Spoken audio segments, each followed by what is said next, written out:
안식구 첫날 부활이라는 제목, 그 다음 절입니다. 11절부터. 그죠? 안식구 첫날 이른 아침에 막달라 마리아가 무덤으로 갔습니다. 무덤에 막혔던 돌은 옮겨져 있고 예수님의 시체는 보이지 않았습니다. 마리아는 시체가 없어진 것을 확인하고 놀라서 베드로와 요한에게 이 소식을 전하였습니다. 요한이 먼저 무덤 안을 들여보고 시체를 쌌던 세마포가 놓인 것을 보았으나 들어가지는 않았습니다. 나중에 베드로가 무덤 안에 들어가 보니 몸을 쌌던 세마포와 머리를 싼 수건이 따로 떨어져 있는 것을 보았습니다. 세마포는 몸을 둘둘 말아 놓았던 원형 그대로 있었고 마치 증기가 증발하듯이 몸만 빠져나간 흔적이었습니다. 머리에 싼 수건은 따로 머리 위치에 잘 개켜져 있었습니다. 예수님이 부활하셨음이 확인되는 순간입니다. 무덤 안의 모습을 보고 거기 왔던 다른 제자들도 다 믿었다고 기록하고 있습니다. 천이 둘둘 말아 있는 게 그대로 원형 그대로 있다. 머리에 싼 수건만 개켜져 있다.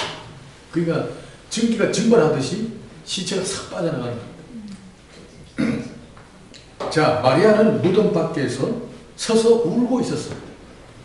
나중에 무덤 안으로 들어가 보는 순간 천사 둘이 하나는 세마포가 있는 발 쪽에 하나는 수건을 쌌던 머리 쪽에 앉아있는 것을 보았습니다. 13절 말씀. 천사들이 가로되 어찌하여 우느냐. 가로되 사람이 내 주를 가져다가 어디에 두었는지 내가 알지 못함이니이다. 그리고 이어서 주님과 마리아의 대화가 진행됩니다. 15절. 예수께서 가라사대 여자여 어찌하여 울며 누구를 찾느냐 하시니 마리아는 그가 동산지기인 줄 알고 가로되 주여 당신이 옮겨 갔거든 어디 두었는지 내게 이르소서 그리하면 내가 가져가리이다. 마리아는 지금 예수님의 시체가 없어진 것을 확인하고 크게 울고 있었습니다. 눈물을 흘리는 정도가 아니라 극한 슬픔에 젖어 있었습니다. 누구 앞에서 울고 있습니까? 부활하신 예수님 앞에서 울고 있습니다. 우리는 마리아의 울고 있는 모습에서 다음과 같은 의문을 품게 됩니다. 마리아에게 있어서 무덤 안에 예수님의 시체가 그대로 누워 있었다면 울지 않고 기뻐했을 것인가 하는 것입니다. 성경은 제자들을 비롯하여 마리아까지 그들의 신앙 상태를 지적하는 가슴 아픈 말씀을 들려줍니다. 9절. 저희는 성경에 그가 죽은 자 가운데서 다시 살아나야 하리라 하신 말씀을 아직 알지 못하더라. 마리아의 신앙에서 동시에 오늘 우리의 모습을 반추해 봅니다. 만일 마리아의 소원대로라면 기독교의 신앙이 성립되지 않습니다. 우리가 믿는 믿음도 다 헛되고 우리의 전파하는 충성도 다 헛되고 맙니다. 바울 사도는 더욱 심각하게도 만일 우리에게 부활이 없다면 우리가 세상에서 가장 불쌍한 자들이라고 한탄하였습니다. 신앙은 예수님이 행하신 일을 역사적인 사실로 영원한 진리로 굳히고 그 사실의 요구에 나의 성실을 다하여 복종하게 하는 싸움입니다. 우리는 하나님을 대상으로 내가 가지는 어떤 기대나 소원을 열심히 설득하는 정도에 따라 나의 기쁨과 슬픔을 가립니다. 하나님께서 행하시는 일을 나의 감정과 판단대로 결정하여 슬퍼하기도 하고 기뻐하기도 합니다. 내가 주인이 되어 믿으니까 이렇게 조속으로 흔들립니다. 마리아처럼 자기 기대와 소원을 중심으로 기뻐하기도 하고 절망하기도 합니다. 우리가 하나님을 믿고 있으면서도 왜 이런 흔들림과 출렁임 속에 방황하고 있는 것입니까? 성경의 안타까운 지적을 들으십시다. 저희는 성경에 그가 죽은 자 가운데서 다시 살아나야 하리라 하신 말씀을 아직 알지 못하더라. 성경의 사실에 대하여 우리의 무지를 책망하고 있는 장면입니다. 신앙은 우리의 주장과 감정에 맡기면 언제나 흔들립니다. 우리가 얼마나 변덕스러운 존재인가. 우리의 결심과 약속이 나의 감정에 따라 한순간에 무너집니다. 무지한 채 열심을 분발시키면 순간마다 일마다 흔들립니다. 분명한 사실의 요구에 성의를 다하는 것입니다. 같은 장면에서 마태복음은 마리아에게 천사가 일러준 말을 이렇게 묘사하고 있습니다. 천사가 여자에게 일러 가로되 너희는 무서워 말라. 십자가에 못 박히신 예수를 너희가 찾는 줄을 내가 아노라. 그가 여기 계시지 않고 그의 말씀하신 대로 살아나셨느니라. 와서 그의 누웠던 곳을 보라. 마태복음은 이렇게 표현합니다. 자, 예수님을 평소에 말씀하시는 대로 살아나셨습니다. 천사가 강조한 것은 말씀하시던 대로입니다. 엠마오로 내려가고 있던 제자들에게 나타나셔서 하신 말씀도 동일합니다. 가라사대 미련하고 선지자의 말한 모든 것을 마음에 더듬이는 자들이여 그리스도가 이런 고난을 받고 자기의 영광에 들어가야 할 것이 아니냐 하시고,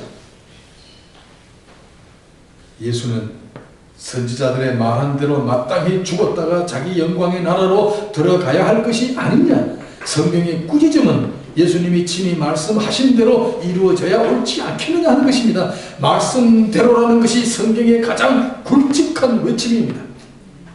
마리아는 오라비 나사로가 죽어 이미 무덤에 썩고 있었을 때에 예수님께서 오셔서 생명으로 이끌어내심을 보았고, 제자들도 그 장면을 목격했던 장본인들이었습니다. 나사로를 죽음에서 생명으로 이끌어내시던 주님이 십자가에 죽으시고 다시 살아나야 할 것을 말씀하셨다면, 시체가 없는 무덤을 보는 순간 부활의 사실 앞에 감격과 환희를 감추지 못하여 오 주여 나의 하나님이라고 탄성을 외쳐야 했었을 것입니다. 그러나 아직은 그 수준까지 오르지 못하였습니다. 그들은 예수께서 행하신 기적의 현장에 부름을 받았을 뿐 하나님의 뜻을 낱낱이 감동하고 이해하는 수준은 아니었습니다. 지금 우리도 마찬가지입니다. 우리가 어디에 부름받고 있는가 하면 예수 그리스도가 행하신 역사의 사실에 부름받은 자들입니다. 우리 스스로가 알아서 우리가 이해해서 감동해서 여기 교회에 직분이 있는 자리까지 오지 않았습니다. 우리는 지금 교회라는 이름으로 십자가의 복음과 부활의 영광과 다시 오실 심판의 날에 있을 환난과 재림의 영광과 그 이후에 이루어질 하나님의 역사에 대하여 하나 둘 가르치시고 하나님 자신을 경험하도록 간섭하시는 곳에 초대되어 있는 것입니다. 하나님은 여기 하나님에 대하여 한꺼번에 모든 것을 마치 천사진을 보여주듯이 다 알도록 하지 않으십니다. 차근차근 하나 둘씩 설교와 신앙 훈련과 성김과 봉사활동과 수없이 많은 기도 제목들과 함께 하나님의 은혜와 전능하심을 배우고 경험하게 하십니다. 어제보다 오늘, 오늘보다 내일 우리를 하나님 자신에 관한 지식을 축적하도록 간섭하십니다. 그러므로 우리가 부름받은 자리는 내가 경험하고 이해하는 일이 전무한 것입니다. 오직 하나님께서 행하시고 이루신 일들만 있는 곳에 부름을 받았습니다. 우리로서는 생소한 일들입니다. 우리가 다 우리의 이해를 초월한 하나님의 일들만 있는 곳에 와 있습니다. 우리가 성경의 사실을 다 알고 집사, 장로, 권세의 직분을 맡은 것이 아닙니다. 우리는 지금 상상에도 없던 속죄의 사실이 선포되고 있는 곳에 부름을 받았습니다. 십자가에서 죽었다가 다시 살아나신 부활의 사실 앞에 서 있는 것입니다. 하나님께서 이루실 은혜의 기적들이 준비되어 있는 순간에 부름받고 있습니다. 미완성된 나 자신의 무능함과 부족함을 탄식하면서 신령한 지식을 쌓아가는 싸움을 하는 것입니다. 무료하게 시간을 때우는 것이 아닙니다. 마리아는 예수님의 시체가 없어졌다는 이유로 심히 통곡하고 있었습니다. 마리아는 역사상 최대의 영광과 경이로운 사실을 확인하는 순간에 슬퍼하며 통곡하고 말았습니다. 그녀의 관심은 예수님의 시체뿐이었습니다. 시체에 뿌릴 향유를 가지고 와서 시체를 장식하고 관리할 생각뿐입니다. 마리아에게는 다시 사심에 대한 기대나 그 영광의 하나님의 나라가 문을 열고 있는, 그리고 그를 환영하고 있는데 어리석게도 울고 있습니다. 시체가 없어진 것을 슬퍼하고 절망하는 가련한 모습이 아닐 수 없습니다. 이때 부활하신 예수님이 나타나셔서 마리아에게 말씀하신 내용입니다. 15절 예수께서 가라사대 여자여 어찌하여 울며 누구를 찾느냐 하시니, 어찌하여 우느냐, 질문형의 물음이 아닙니다. 수사학적 표현입니다. 다시 말하면 여자여 울 이유가 없지 않느냐, 왜 우느냐, 누굴 찾느냐의 질문이 아니라 울고 있을 일이 아니란 겁니다.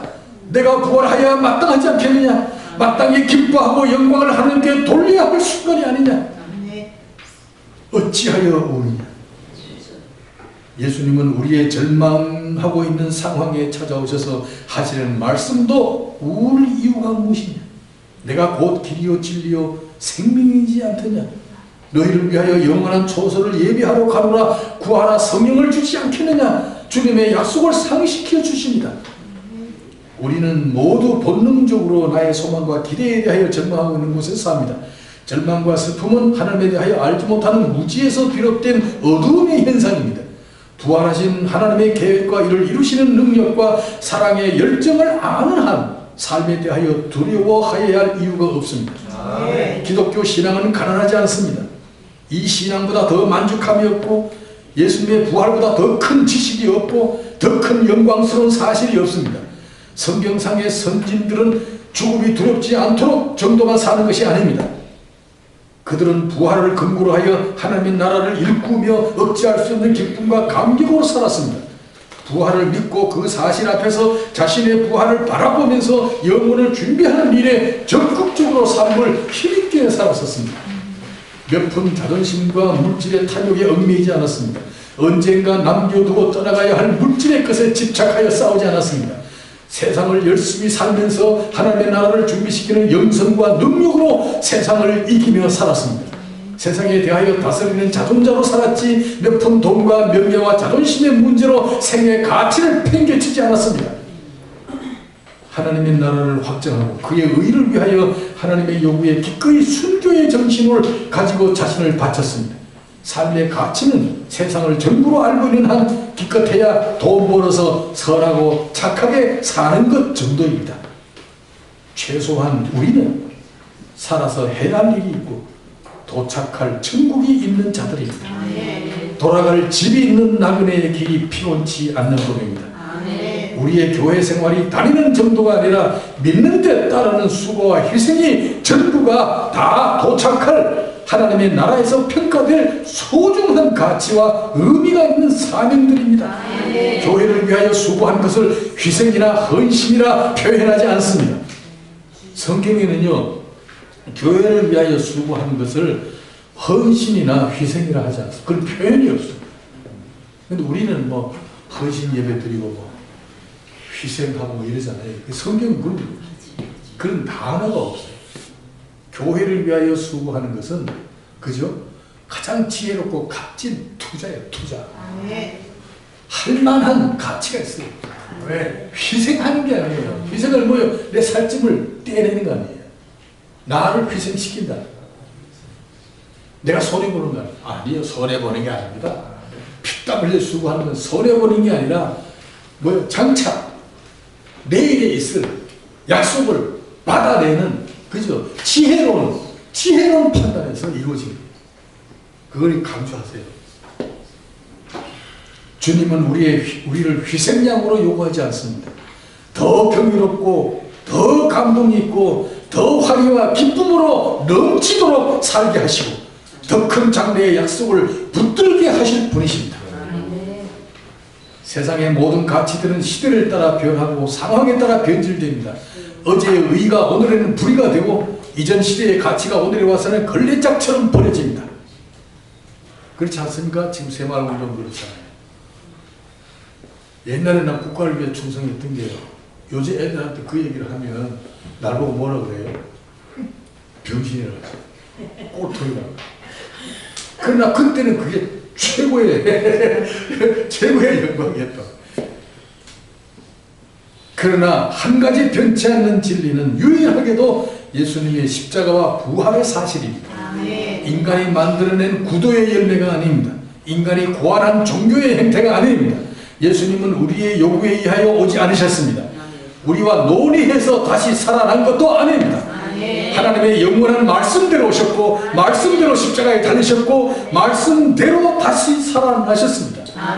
이렇게 말씀하시는 대로 다시 사신 것처럼 말씀대로 다시 오실 것이며 그때에 우리의 부활도 말씀대로 일으켜질 것입니다. 말씀을 따라 사는 것만큼 부활로부터 시작된 하나님의 나라는 믿는 자들에게는 세상이 감당치 못하는 자랑과 영광이며 삶을 의욕적으로 살게 하는 힘이며 소망임을 굳게 붙드는 결심이 막단히 일어나야 할 것입니다. 요거는 좀 짧습니다. 사실 이게